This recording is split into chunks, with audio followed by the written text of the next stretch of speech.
Om Swastiastu. Perkenalkan, nama saya Nikadek Trisna Gauri dari kelas 11 MIPA 1 nomor absen 17. Di sini saya akan menjelaskan mengenai siklus menstruasi. Menstruasi merupakan proses seluruhnya ovum yang sudah matang yang tidak dibuahi, serta dinding uterus yang terjadi secara periodik pada wanita yang telah mengalami pubertas. Menstruasi ini memiliki 4 fase. Yang pertama ada fase menstruasi, yang kedua ada fase praovulasi, yang ketiga ada fase ovulasi, dan yang terakhir ada fase pasca ovulasi. Yang dimana ovulasi ini merupakan pelepasan sel telur yang sudah matang. Baik, sekarang saya akan menjelaskan mengenai gambar siklus menstruasi.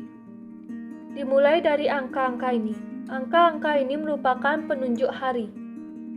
Dan kenapa angka yang terbesar adalah 28? Karena rentang waktu siklus menstruasi secara umum adalah 28 hari. Dimulai dari hari pertama sampai hari kelima disebut fase menstruasi. Dari hari ke-6 sampai hari ke-13 disebut fase praovulasi. Hari ke-14 disebut fase ovulasi. Hari ke-15 sampai hari ke-28 disebut fase pasca ovulasi, dan di sini kembali ke fase menstruasi. Ini merupakan dinding uterus, ini merupakan darah-darah yang keluar, ini merupakan perkembangan folikel-folikel, yang dimana folikel itu merupakan kantung cairan yang berisi oosit yang matang yang digunakan untuk membentuk sel telur. Ini ada hormon-hormon yang mempengaruhi menstruasi. Yang pertama ada hormon FSH atau follicle stimulating hormone yang berwarna hijau ini yang berfungsi untuk membantu pertumbuhan folikel di ovarium. Yang kedua ada hormon LH atau luteinizing hormone yang berwarna ungu ini yang berfungsi untuk merangsang ovarium untuk menghasilkan hormon estrogen. Yang ketiga ada hormon estrogen yang berwarna oranye yang berperan dalam pertumbuhan lapisan rahim. Yang terakhir ada hormon progesteron yang berwarna biru ini yang berfungsi untuk memicu lapisan rahim menebal untuk mempersiapkan kehamilan. Saya akan lanjut ke penjelasan fase-fasenya. Saya akan mulai dari fase praovulasi agar nanti nyambung ke fase menstruasi. Fase praovulasi ini terjadi pada hari ke-6 sampai hari ke-13. Pada fase ini terjadi kenaikan hormon FSH. Ini hormon FSH-nya mengalami kenaikan sehingga hormon ini yang menstimulasi folikel sehingga terjadi pematangan folikel di ovarium. Mulai dari folikel primer akan berubah menjadi folikel sekunder dan akan berubah lagi menjadi folikel yang paling matang, yaitu folikel de Graaff. Yang dimana setelah folikel de Graaff ini matang, di dalamnya terdapat oosit sekunder yang siap untuk dilepaskan. Oleh karena itu, nama lain dari ovulasi merupakan pelepasan oosit sekunder dari folikel de Graaff. Oosit sekunder ini dapat lepas karena menjelang ovulasi terjadi kenaikan hormon estrogen. Lalu lanjut yang kedua, yaitu fase ovulasi. Ovulasi ini merupakan pelepasan oosit sekunder dari folikel de Graaff yang terjadi pada hari ke-14.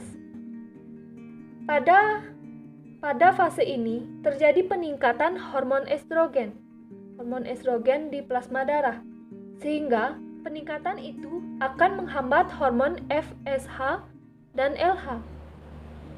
Penurunan FSH ini akan menghambat pertumbuhan folikel kecuali folikel utama yang akan dilepaskan.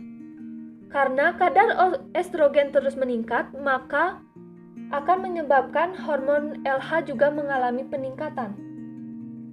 Puncak dari LH ini akan menyebabkan sintesis enzim dan hormon prostaglandin untuk merobek folikel de Graaff, sehingga oosit sekunder yang ada di dalamnya akan lepas dan menuju tuba falopi untuk menunggu fertilisasi.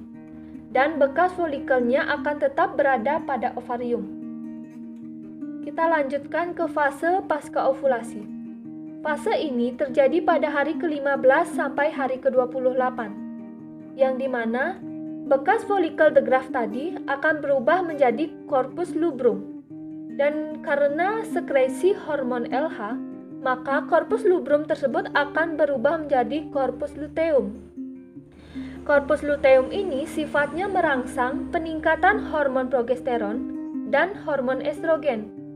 Sehingga karena adanya peningkatan hormon progesteron yang menyebabkan dinding rahim atau endometrium akan mengalami penebalan. Kita lanjut ke fase yang terakhir, yaitu fase menstruasi. Pada fase ini, saat terjadi peningkatan hormon estrogen dan progesteron, akan berefek umpan balik negatif terhadap hormon LH dan FSH, sehingga hormon-hormon itu akan menurun. Bisa dilihat, kadar LH yang turun menyebabkan corpus luteum akan berubah menjadi corpus albicans. Akibatnya, hormon estrogen dan hormon progesteron akan menurun tajam, sehingga menyebabkan peluruhan endometrium atau disebut menstruasi. Penurunan kadar estrogen dan progesteron tersebut menyebabkan berkurangnya efek umpan balik negatif terhadap hipofisis, sehingga hipofisis anterior mulai memproduksi hormon FSH dan hormon LH lagi untuk memulai siklus baru.